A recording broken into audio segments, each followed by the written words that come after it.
Okay. So thank you, Colin. So yes, today's session for spatial tools and cartography, but I will only speak about spatial tools, but not about cartography. It means that you will see spatial tools, but no maps. Yeah, because I like to mapping without doing some maps, and you will see why and how.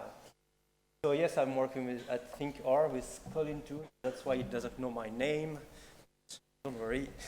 So my name is not Sébastien, it's StatMap. Maybe he knows more me on Twitter than in reality. So what are spatial tools? What are maps? And why do you do spatial tools without maps? So spatial data is kind of a representation of the world, okay? You have some images of what happened in the world. And spatial data is data associated with a position using coordinates. So maybe you know that, having data with a position with coordinates, it's like a plot. You have X, Y, and you have some data at the intersection of X and Y, and maybe you want to put some color on it because it has more information than X and Y. So spatial data is only X, Y data with a Z information that is adding information.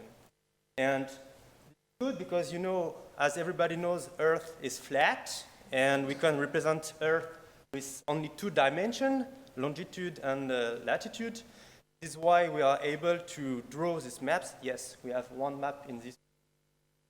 So this is a part of France. Here in the middle you have Paris, where you are now, if you don't know that.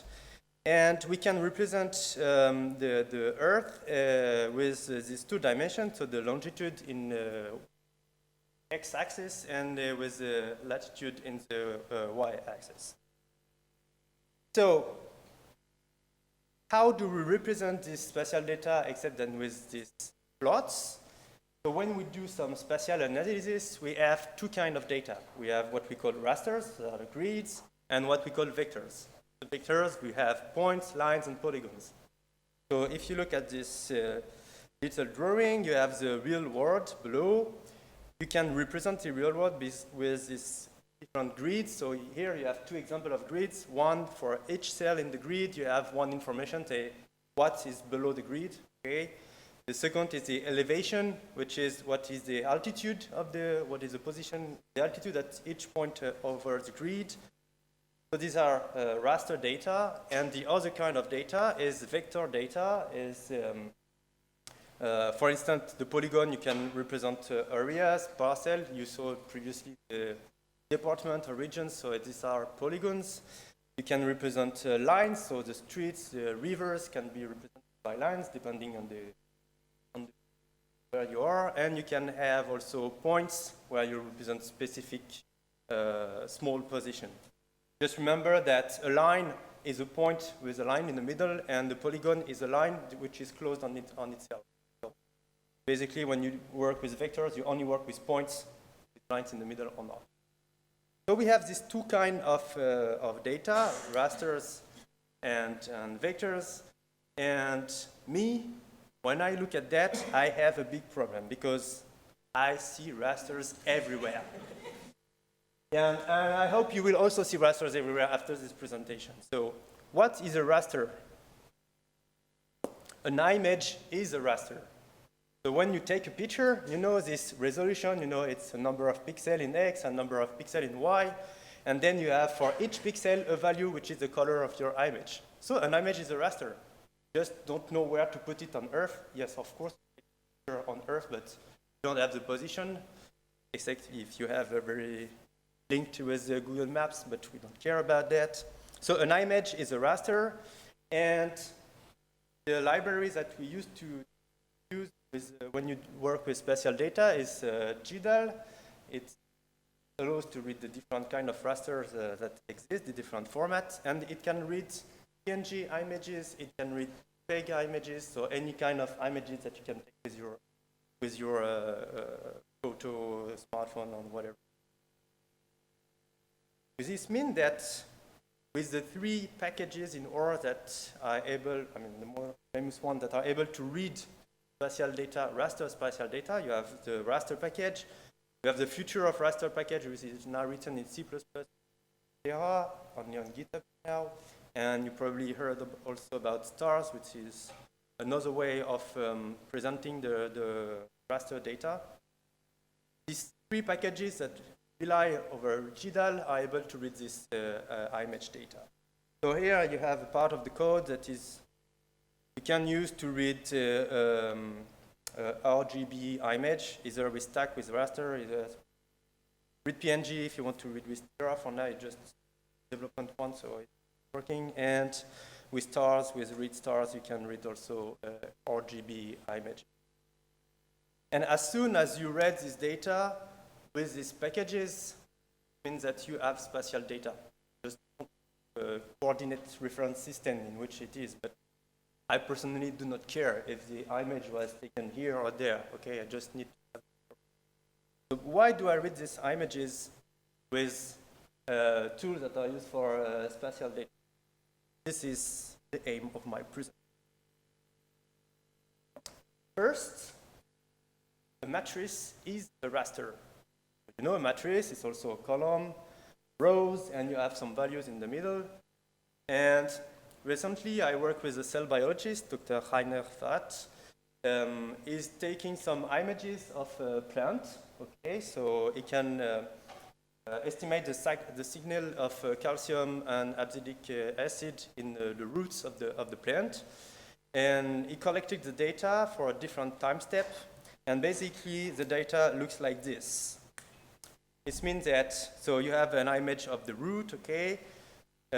Each column of this matrix here is the value of one of the calcium or acid. And in X axis, you have the time. So you have different time steps and different positions. So when I see this, I see a matrix. And me, because I'm biased, I see a raster. And one question he has this kind of matrix for calcium, and this is the same matrix for acid signal, and he wanted to know if there is a correlation, space and time between these matrices. And if you want to do a correlation, either you can have only one value, I mean, all the values in X and Y, and say, okay, the correlation is 1. But I don't care about that. He wanted to know what is there a difference in correlation in space and time? It means that can we plot the correlation at each position of the raster? If I do that, I need to compare one cell by one cell, and if you do a correlation between points. So I use the tools that are inside the spatial data. I use mainly the raster package with the focal function, and the focal function just look at what is around each pixel, and I did the correlation between all the pixels, and then move the focal window, and you can have a local correlation, and you can have. I did a blog post about it.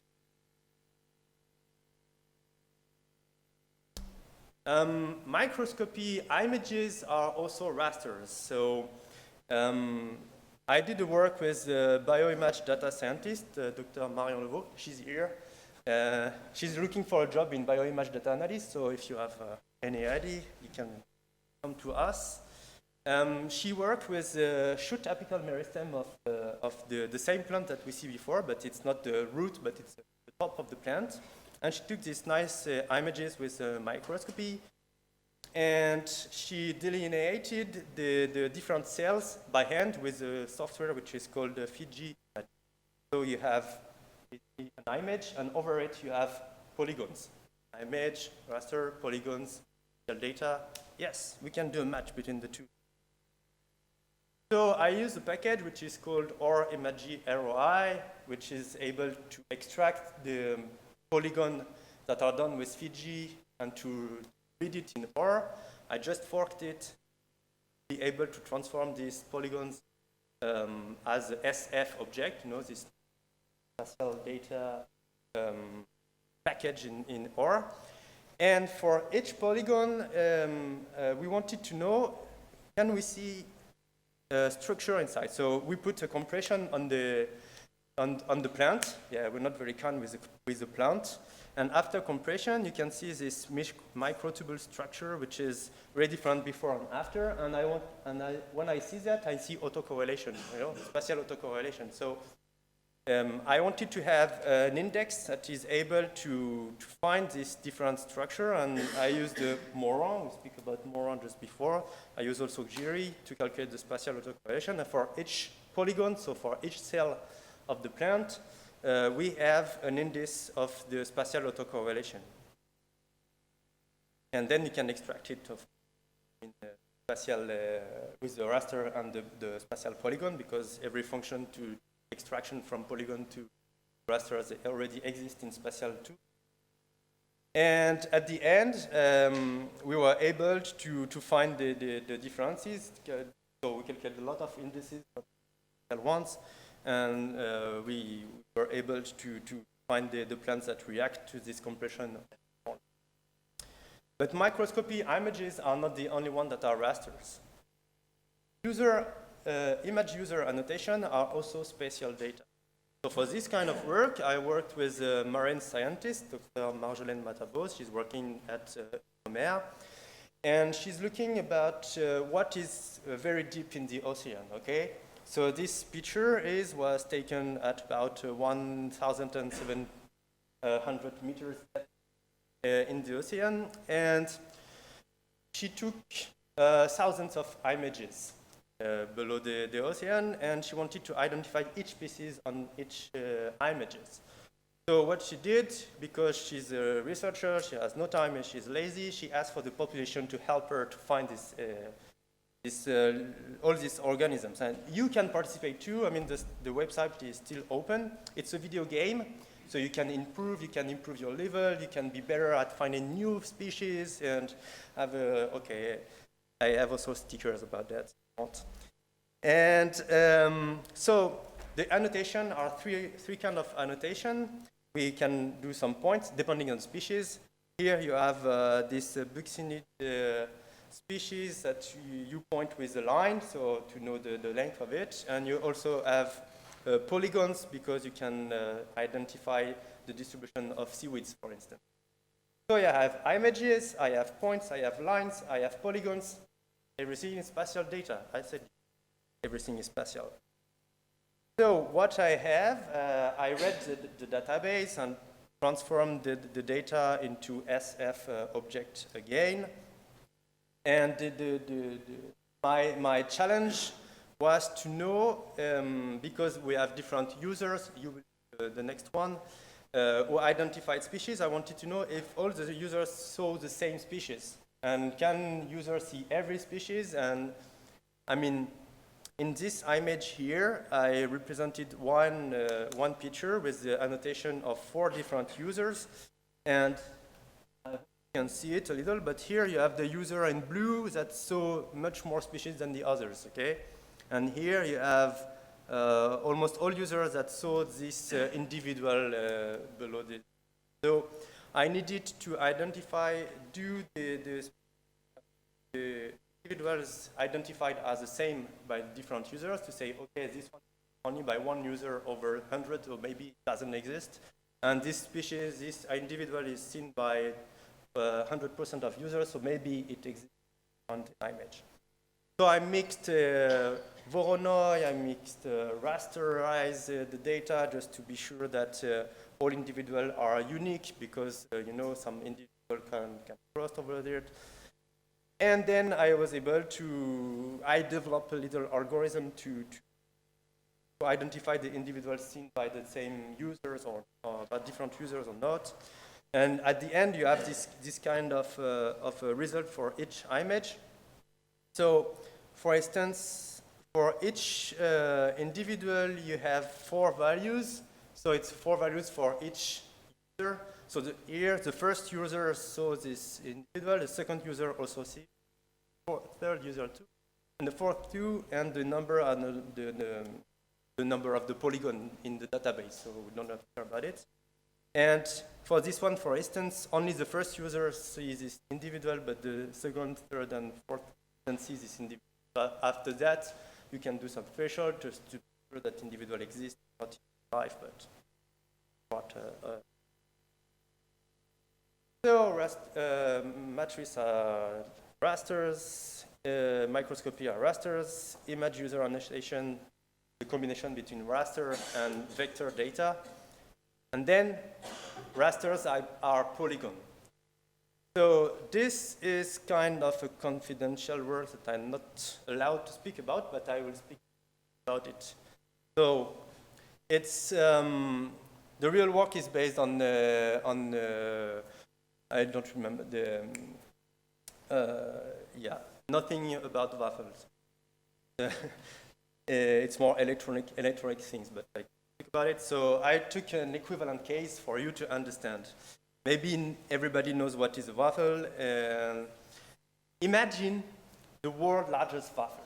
Okay, something very, very big with a lot of spots inside, and you want to put some chocolate over it. Okay, but because you're not so good, you cannot put the same amount of chocolate in each cell. Not possible. So we need to look at this waffle to estimate waffle. Living in Germany now, so waffle, and we want to look at this waffle and to show it on the Shiny application, and the waffle needs to be very quick to show on the screen, and you need to be able to navigate inside to know the value for each cell. And because we don't have only the largest waffle, but we have 10 or thousands of waffles, and needs to between them, and it needs to be very quick. So when you see that, okay, you imagine something interactive, you imagine a graph interactive, and because I told you that I work with spatial data, you see probably imagine that. And yes, what we did. So for the exercise, I just built a heart waffle because yes, it was still Valentine's days ago when I wrote this one, so why not? And so I built a polygon. With this polygon, you can sample inside the polygon, have a regular grid, so it's one of the possibility of ST sample in the SF object. I generate more or less chocolate on it, and then I have this point data that I transform as a raster object. Something you need to be very careful when you work with leaflet is the way you work with the coordinate reference system, because leaflet needs geographical coordinates and input, but when it shows the data, it shows it with So if I don't want my heart to be totally in a different shape, I needed to think about it before and just to mix the different coordinate references. Because yes, sometimes when you work with data, you have to think about projection. So once you have done that, you have a raster, but a raster is not really on the leaflet. So here you can imagine that this is interactive. It's not now because it's just a snapshot.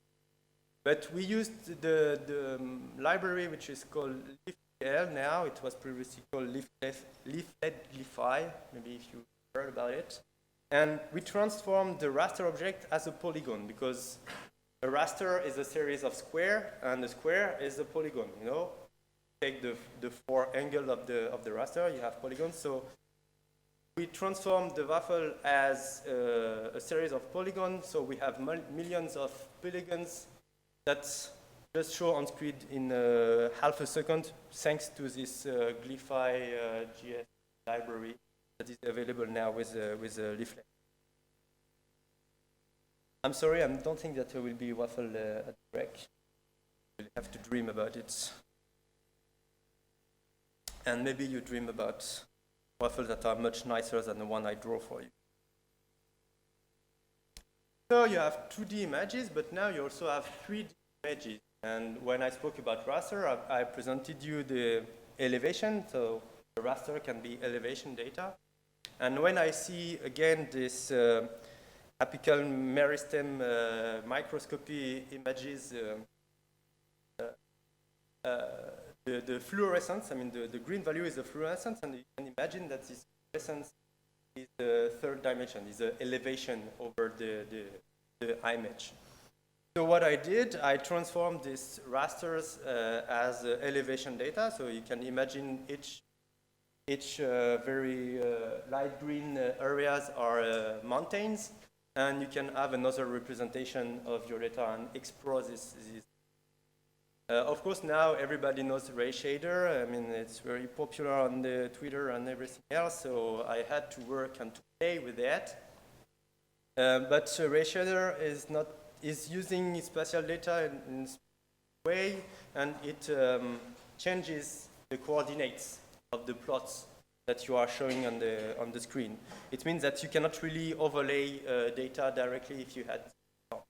So here I just rewrote some functions to be able to overlay SF object, so spatial data object, over the Ray Shader polygons so that I can have these images. So here it's not really impressive because dimension, but the plot below was a little difficult to get, okay?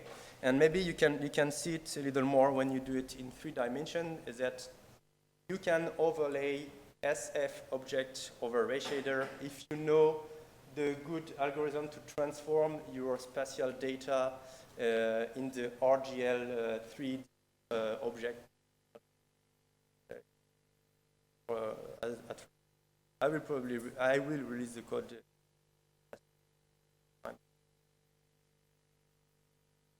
So, but when you work with 3D elevation data, rasters, or spatial objects, maybe you would like to go further and imagine 3D elevation data as something else. So when you saw Ray Shader the first time, or you probably heard about this Ray Shader bot, just ask him to say, hey, Ray Shade me, and it just takes your Twitter image, so yes, this is me, and transformed it, the image, and take the depth of the colors to define a 3-dimension image, and it's pretty nice. But maybe you would like to go further, and one day you will do something that.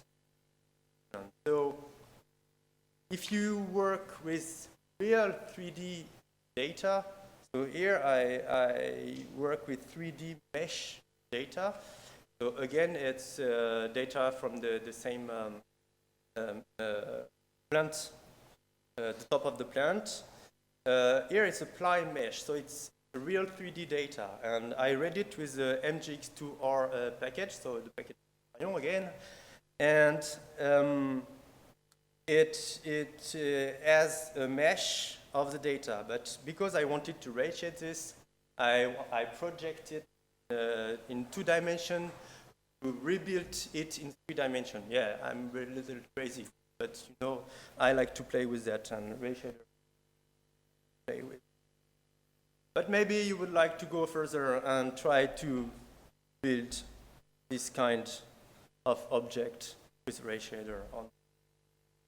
So I hope that you also see rasters everywhere. So remind that not because you have some tools that are dedicated to one specific field that you cannot use it for any other field. So open your mind.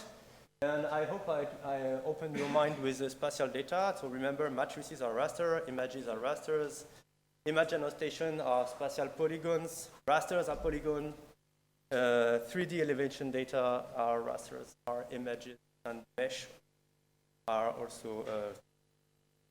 So thank you for your attention, and if you want to know more about all of this, I have my blog, SatMap. Marion has her blog too.